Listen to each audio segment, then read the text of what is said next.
역대상 28장 1절입니다. 1절부터 마지막 절까지 28장과 29장 이제 역대상의 마지막 이야기죠. 성전 건축을 위임하는 그런 내용과 솔로몬의 등극에 대한 이야기라고 할 수가 있습니다. 다윗의 유언이라고도 하기도 하죠. 먼저 28장은 다윗의 유언이면서 또한 성전 건축을 지시하는 그런 내용인데요. 1절을 보면 다윗이 모든 고관들을 소집을 했습니다. 여기에 내시가 나와요. 1절 맨 끝에 보면 감독과 내시와 장사와 용사를 소집하고 그러는데 이 내시는 레위기 22장 24절이나 신명기 23장 1절을 보면 하나님께서 거세된 남자, 이걸 이제 내시라고 하잖아요. 이 거세된 남자를 이스라엘의 왕궁이나 이스라엘에 두는 것은 하나님이 금지하신, 말하자면 불법 사항입니다. 하나님이 싫어하신다, 그렇게 표현을 해요. 그래서 여기에 이 내시는 궁중 관리라고 그렇게 표현을 하는 것이 맞습니다. 우리가 생각하는 그 거세된 남자 내시를 말하는 건 아니에요. 그러니까 하나님이 그걸 금지했습니다. 자, 그런데 여기에 나오는 고관들을 소집을 한 이유가 뭐냐면 솔로몬이 왕이 되는 것을 선포하고 그들 앞에서, 그리고 성전 건축을 당부하기 위해서 지금 이들을 소집을 한 겁니다. 그래서 이제 이 1절이 소집의 이유에 대한 이야기고요. 1절을 제외하고 그 다음 이제 2절서부터 4개의 문단으로 되어 있어요. 2절로 8절, 그것은 고관들과 소집된 고관들과 백성들에게 다윗이 하는 말이라고 할 수 있고요. 9절로 10절을 보면 내 아들 솔로몬아라고 하면서 솔로몬에게 말하는 첫 번째 내용이라고 할 수 있어요. 그리고 세 번째 문단인 11절로 19절, 여기는 성전 건축 설계도를 넘겨주고 설명을 하는 그런 내용이고요. 마지막 20절, 21절은 두 번째로 솔로몬에게 권면하는 그런 내용으로 구성이 되어 있습니다. 그래서 2절로 8절을 보시면 고관들과 백성들에게 하는 말인데요. 이에라는 말은 이제 소집을 했기에 그런 말이죠. 다윗 왕이 일어나서 말을 합니다. 나의 형제들, 나의 백성들, 이렇게 내 말을 들으라 하고 시작을 하죠. 그리고는 뭐라고 하느냐면 나는 여호와의 언약궤 곧 하나님의 발판, 여호와의 언약궤를 하나님의 발판이라고 표현을 했어요. 왜 언약궤를 발판이라고 하느냐? 이 하나님의 발판은 언약궤 중에서도 속죄소에 해당된다라고 할 수 있습니다. 왜냐하면 그 구조가 언약궤가 있고 이 언약궤, 법궤라고도 하죠. 그 위에 뚜껑이 속죄소예요. 그리고 속죄소 위에 그룹이 이렇게 조각되어져 있죠. 이렇게 두 그룹이 마주보고 날개를 양쪽으로 펴서 그 속죄소 날개 한쪽의 끝이 속죄소 저쪽 벽에 닿고 가운데는 다른 날개가 둘이 이렇게 마주보고 있는, 그러니까 그룹 사이에 계신 하나님을 상징하는 거예요. 근데 그 하나님은 눈에 보이지 않지만 지금 그룹 사이에 계시는 거죠. 그룹이 비서천사니까. 그렇다면 이 구조상 하나님이 육체를 가지고 계신다면, 육체가 없으시지만 이제 신인 동형 동성 표현이라고 하는데 인간처럼 눈도 있고 코도 있고 입도 있고 그리고 손도 발도 있다면 이 구조상 이 속죄소 뚜껑은 하나님의 발판 같은 거죠. 그리고 이 속죄소 뚜껑은 언약궤 뚜껑이라고도 할 수 있으니까, 그러니까 언약궤는 하나님의 발판이라고 하는 거예요. 이 하나님은 바로 그렇게 속죄소, 이걸 시은소라고도 하는데 은혜를 베푸는 곳, 그 은혜를 베푸는 곳에 바로 그 위에 임재해 계신다 하는 그런 것을 지금 이렇게 표현을 하고 있는 겁니다. 그래서 다윗은 이 언약궤를 단지 상징적인 물건으로만 이해를 한 것이 아니라 마치 실제로 하나님이 거기 그렇게 서 계시는 것처럼 그렇게 생각을 한 거예요. 그러니까 우리도 마찬가지입니다. 교회에는 하나님이 임재해 계신다 그러잖아요. 하나님 어디 계셔? 눈에 안 보이잖아 라고 하면은 뭐 할 말이 없습니다만은, 믿는 사람은 하나님이 임재하지 않은 예배는 예배가 아닌 거예요. 하나님이 안 계신 교회는 교회가 아닌 것이죠. 하나님은 여기만 계신다든지 우리 집에는 안 계신다 그런 건 아니지만, 그래서 이 다윗은 그렇게 이건 그냥 상징일 뿐이야 하고 그렇게 심상히 바라보는 것이 아니라 진짜 하나님이 발을 딛고 서 있는 것처럼 그렇게 지금 말하고 있는 겁니다. 그러니까 우리도 똑같아요.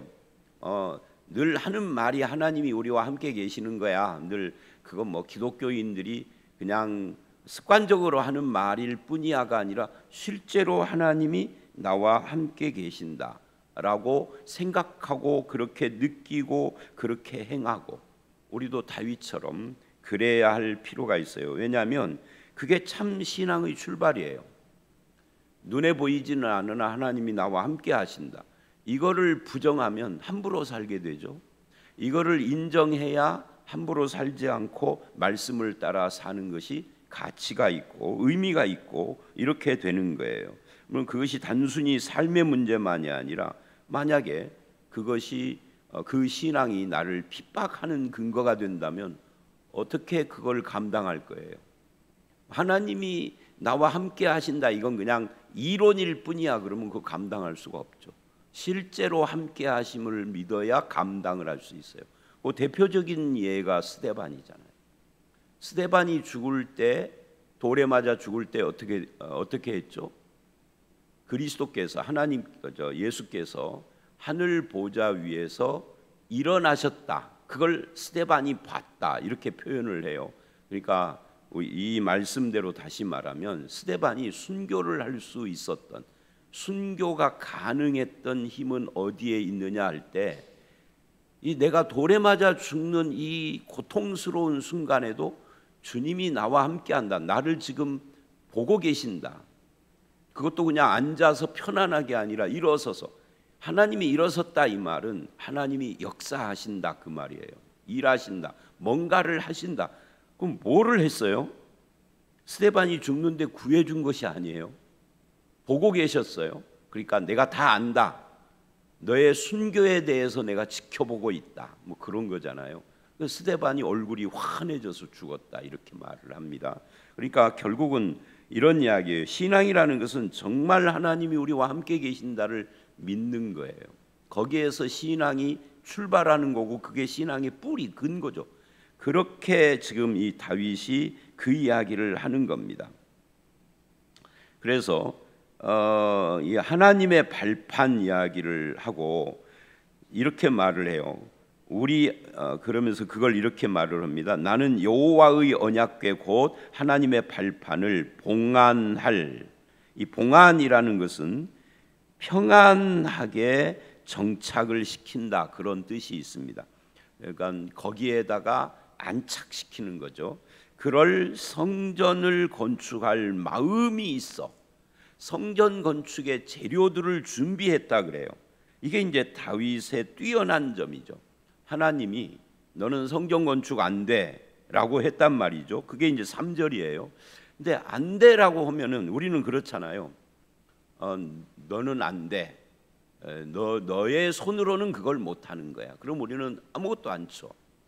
그런데 다윗은 그래 하나님께서 나는 안 된다고 그래서 내 평생의 소망이 성전 건축인데 하나님이 노라고 하셨어. 그럼 나는 이제부터는 이제 손 놓고 그냥 놀 거야가 아니라, 그래 하나님께서 나는 안 된다고 했으면 내 아들 때는 되는 거니까 그러면 내 아들 때라도 성전을 건축할 수 있도록 준비해야 되겠다. 이걸 우리는 뭐라고 그러죠? 이거를 충성스러운 사람이다 그러는 거예요. 충성스러운 사람과 그렇지 않는 사람의 차이는 여러 가지가 있지만 그 중에 하나, 내 손으로 내 눈으로 열매를 보고 열매를 따먹지 않으면 아무것도 안 하는 사람은 불충성스러운 사람이죠. 결국은 그 사람의 충성은 자기가 영광을 받고 자기가 열매를 먹으려고 하는 것, 사실은 자기 입속이나 마찬가지인 거죠. 근데 너는 보지도 못할 거야. 너는 그거 건축도 못해. 넌 열매를 못 먹어. 못 따. 그래요? 그래도 저는 성전 건축을 위해서 뭔가 기여를 하고 싶어요. 다윗은 지금 그러고 있는 거죠. 내가 열매를 못 먹어도. 그게 충성이에요. 충성. 자, 그리고 이제 3절을 보면 하나님이 이 성전 건축의 의지를 거절을 하십니다.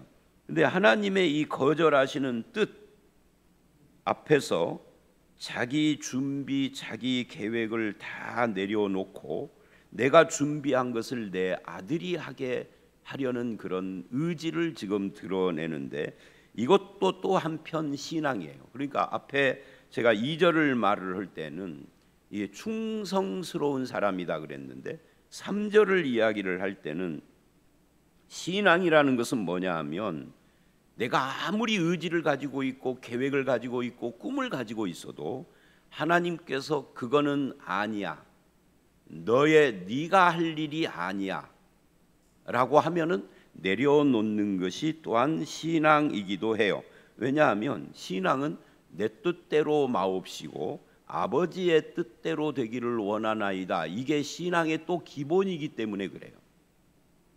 하나님의 임재도 기본이고요, 내 뜻이 아닌 주님의 뜻을 따르는 것이 기본이죠.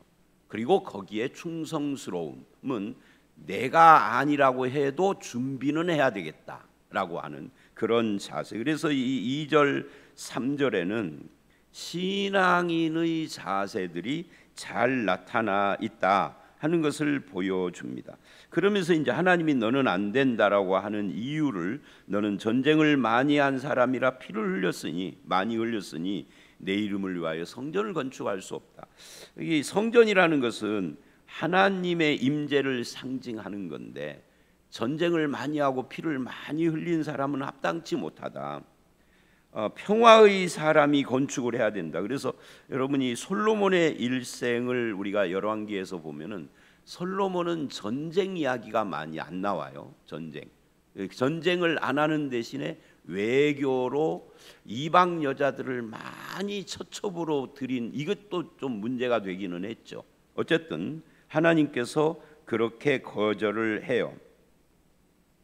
그래서 하나님과 하나님의 나라 그리고 하나님의 성전은 생명과 평화와 관계가 되는 그런 것임을 지금 보여주고 있습니다. 그래서 이제 4절로 5절을 가면은 그러나 그래요. 이스라엘 하나님 여호와께서 전에 나를 내 부친 온 집에서 택하여 왕이 되게 하셨나니, 이제 자기가 왕이 된 것이 하나님의 은혜다라는 이야기를 해요. 하나님의 은혜다, 왕이 되게 하셨다, 나를 기뻐하셨다. 이게 이제 하나님이 나를 바라보는 것을 내 쪽에서 이해를 하는 거죠. 우리 예수 믿는 사람들은 다 이런 생각을 가져야 돼요. 나 자신을 바라볼 때 세상이 나를 어떻게 평가하든지 상관없이 하나님은 나를 기뻐하시고 나를 택하시고 부르시고 세우셨다. 이게 모든 믿는 사람의 기본이에요. 그 신약에서도 그렇게 말을 하죠. 다윗이 내가 언제 구원받았느냐를 할 때 이 갈라디아서나 에베소서나 골로새서 같은 이 옥중 서신에서 창세전부터 나를 부르셨다, 나를 구원하시고 택하셨다. 로마서 같은 데는 하나님께서 미리 아시고 택하시고 이렇게 나가거든요. 그게 믿는 사람들의 고백인 거예요. 그래서 하나님이 나를 기뻐했다. 예를 들면 다윗의 아버지는, 다윗은 제껴놨었거든요. 원래 사무엘이 찾아왔을 때 7 아들을 갖다가 다 됐어요. 첫째 아들을 보고 사무엘이 와, 이 잘생기고 늠름하고 얘가 왕이다. 그런데 하나님이 아니다. 얼굴을 보지 말아라, 외모를 보지 말아라 그래요. 둘째 와 하고 감탄을 했는데 얘도 아니다. 7을 아니다.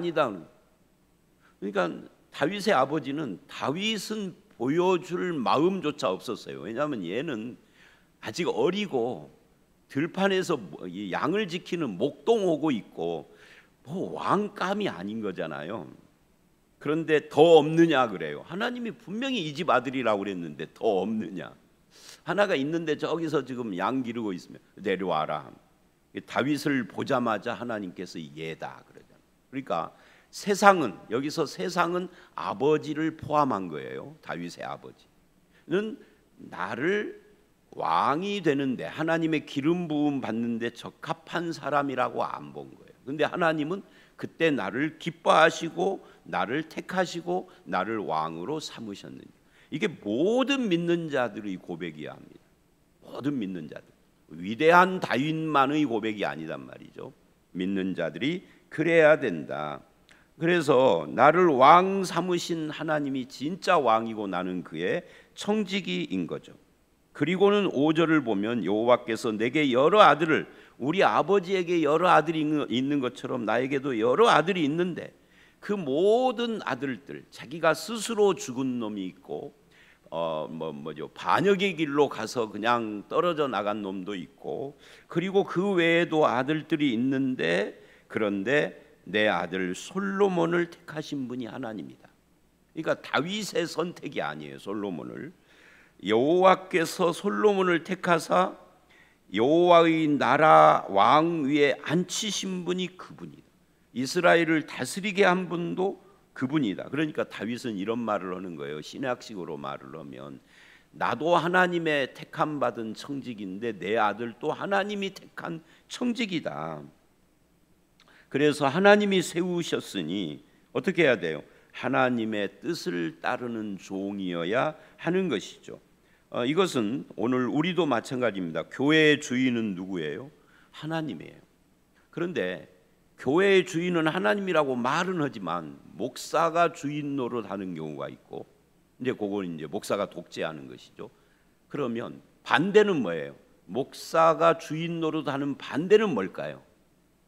반대는 이거죠. 성도가 주인 노릇하는 거죠. 목사가 주인 노릇하는 것이 불법인 것처럼 성도가 주인 노릇하는 것도 불법입니다. 성경 어디에 성도가 교회의 주인이라는 말이 한마디라도 있습니까? 없어요. 교회의 주인은 하나님입니다. 머리는 그리스도입니다. 목사든 성도든 그냥 청지기들, 종들일 뿐이에요. 맡은 자들일 뿐이에요. 맡은 자에게 구할 것은 오직 충성입니다. 여기서 서로 뭐 네가 잘났니 내가 잘났니 하고 하는 것이 아니고 충성하는 겁니다. 그래서 여기서 하나님 나라인 이스라엘의 왕은 하나님이시고 그가 청지기로서 다윗을 세워 쓰시다가 다윗이 죽을 때가 되니 다윗의 아들이 많은데 그 중에서 솔로몬을 택하신 것처럼 교회의 주인도 하나님이시고 그리스도시고, 그러면 교회를 좁혀서 내 인생의 주인은 누구예요? 내 인생의 주인은 나, 이건 모모가 하는 말이고 내 인생의 주인도 하나님이시다. 이게 성도가 하는 말이에요. 그렇게 해야 되는데 내 돈 가지고 내가 썼어가 돼버리면은 몸은 교회에 있어도 성도가 아닙니다. 내 돈 가지고 내가 쓴 것이 아니라 하나님이 주신 것으로 내가 쓴 감사함인 거죠. 돈만 그런 것이 아닙니다. 생명도, 건강도, 재능도, 직분도, 교회 직분뿐만 아니라 세상에서의 어떤 직책도 하나님이 나에게 맡긴 거예요. 일정 기간. 그 일정 기간이 언제예요? 죽을 때까지죠. 어느 날 오라 하시고 내 영혼을 불러가시면 그 모든 것, 생명도 육체도 건강도 재능도 직분도 직책도 다 놓고 가는 거잖아요. 내가 주인이 아닌 거예요. 지금 다윗은 그거를 알았어요. 그래서 바톤 터치를 지금 하는 거죠. 그동안에 내가 하나님의 청지기로 쓰임 받았다. 요 자리를 네가 가져라 하고 이제 솔로몬이에요. 이게 하나님의 뜻이다. 뭐 솔로몬도 어느 날 하나님이 부르시면 또 바톤 터치를 해야 하는 것이죠. 이게 하나님이 주인이다 하는 이야기예요. 그리고는 6절로 8절 하나님께서 솔로몬을 왜 택했느냐라고 할 때 내 성전을 건축할 자로 택했다. 그러니까 성전도 누구 것이라는 거예요? 하나님의 것.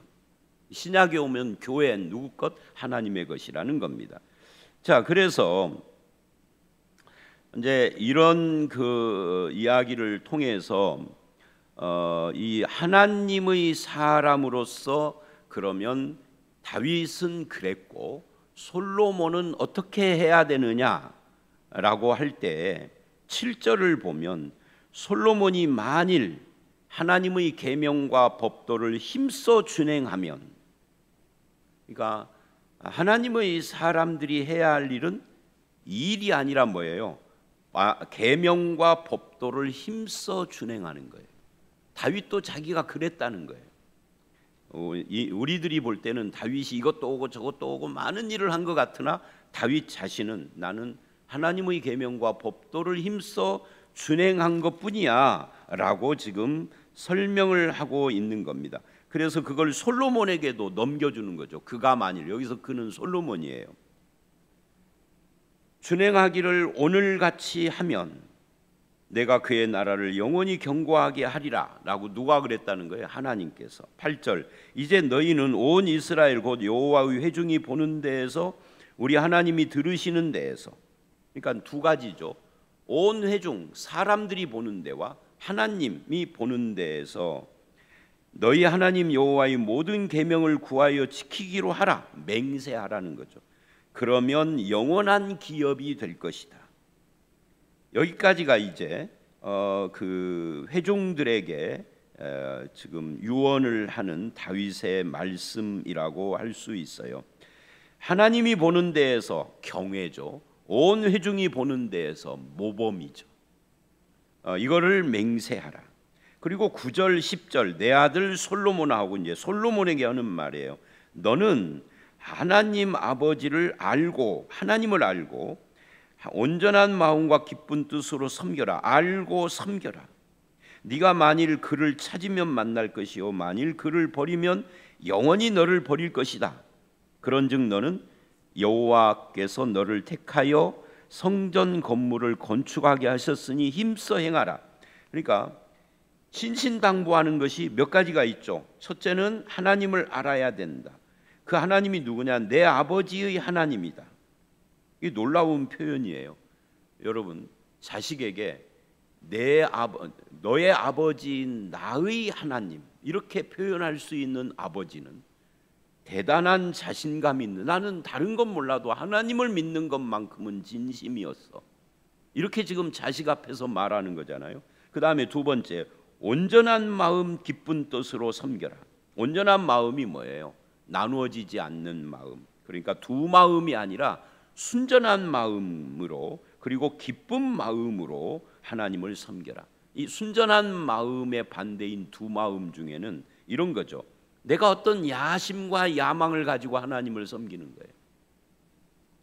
지금은 장로가 되신 어떤 분이 집사 시절에, 우리 교회가 아니에요, 다른 교회, 저한테 이러더라고요. 자기는 젊어서 교회를 처음 나올 때 동기가 자기가 하는 사업에 어떤 유익이 있을 것 같아서 나왔대요. 그런데 교회를 다니다 보니까 믿음이 들어간 거예요.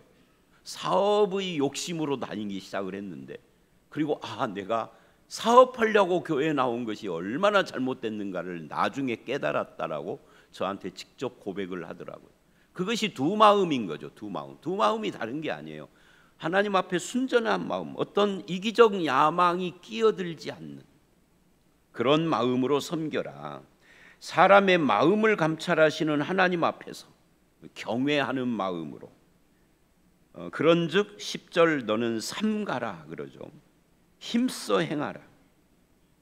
그리고 이렇게 말을 합니다. 하나님이 너를 택하신 이유는 성전 건축 을 하게 하려고 하는 거야. 즉 너는 사명이 있는 인생이야라고 지금 이야기를 하고 있습니다. 솔로몬만 그런가요? 저와 여러분도 사명이 있는 존재들입니다.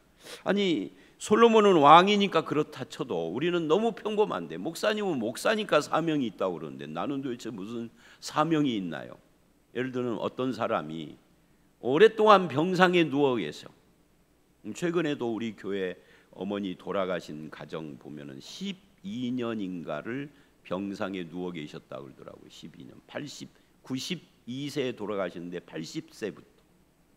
그럼 80세부터 병상에 누워 계신, 나중에는 의식이 없지만 처음에는 의식이 있으셨을 거예요. 내가 이 병상에 누워서 무슨 사명이 있어요? 근데 그건 우리 생각인 거죠. 병상에 누워 계시는데도 안 돌아가시고 12년을 거기에 계시는 데는 하나님의 뜻이, 우리가 다 알 수 없어요. 내가 그 뜻을 다 알면 내가 하나님이지. 그러나 하나님은 모든 살아있는 하나님의 백성들은 사명이 있다 그래요. 무언의 사명도 있는 거예요. 내가 존재하는 것 자체만으로도 감당해야 할 것이 있는 거예요. 자, 11절로 19절 성전 건축 설계도를 쫙 넘겨주고, 어떤 것은 설계도가 필요 없는 것은 설명을 하고, 어떤 것은 정해주고, 어떤 것은 알맞게 하고, 이런 이야기를 18절까지 쫙 합니다. 이게 다윗이 충성스러웠다는 것이 바로 이런 거예요. 너는 못 짓는다는데도 설계도를 한 거예요. 너는 안 돼 그랬는데도 다 준비하는 거예요. 물론 솔로몬이 성전 건축할 때는 다윗이 준비한 것보다 거기에다가 플러스 알파 더 해가지고 했지만, 다윗은 이 정도로 충분할 정도로도 다 준비를 했다. 내가 안 오고 내 후임이 하더라도 나는 할 일을 다 하는 것이 이게 하나님의 백성이죠. 그리고 19절 다윗이 이르되 여호와의 손이 내게 임하여 이 모든 일의 설계를 그려 알려주셨느니라. 그러니까 자기가 다 준비하고 설명하고 정해놓고도 마지막 고백은 뭐예요? 내가 한 것이 아니라 주님이 나를 통해 하셨다. 이게 뭐예요? 내가 해야 할 일을 했을 뿐이다. 나는 무의간종이라고 고백하는 그 누가복음의 청지기예요. 모든 청지기는 이 고백을 하는 거죠. 그리고 20절로 21절 솔로몬에게 두 번째 권면을 합니다. 내용이 뭐예요? 강하고 담대하라. 마치 가나안 정복을 앞둔 여호수아에게 한 말씀처럼 강하고 담대하라 그래요. 흔들리지 말라는 거죠. 왜? 하나님이 너와 함께 하시기 때문에. 이것도 여호수아에게 한 말하고 똑같아요. 그건 뭐예요? 그것이 똑같다라는 것은 오늘 우리들에게도 똑같다는 거예요. 하나님께서 너는 강하고 담대하라. 하나님이 너와 함께 할 것이다. 또 사람들이 너를 도와줄 것이다. 즉 사람을 너에게 돕도록 붙여주시는 분이 누구라는 거예요? 하나님이에요. 그래서 돌이켜보면은 내 인생의 신앙에 있어서 나를 돕는 분, 나와 함께 이 길을 같이 가려고 나와 함께 하는 분들이 많이 있었다라는 것을 생각할 수 있어요. 그냥 모르고 생각하지 않고 지나가면 안 보이는 것들이 보이는 거죠. 그것이 결국은 하나님께서 세우시고 할 수 있도록 힘도 주시고 사람도 주시는 분이로구나. 그래서 결국은 하나님 앞에 충성스럽고 감사할 수밖에 없는 것이 우리 믿는 자들의 모습입니다. 오늘 말씀 여기까지입니다. 여러분, 저와 여러분을 세우신 분이 하나님이에요. 우리를 택하시고 그 직책을 주신 분도 하나님이에요. 그래서 우리는 신실하고 충성스럽게 주님을 섬기고 하나님이 어떤 분인가를 알고 온전하고 기쁜 마음으로 섬겨야 되고, 그리고 하나님 앞에서 강하고 담대한 믿음으로 하나님이 나와 함께한다.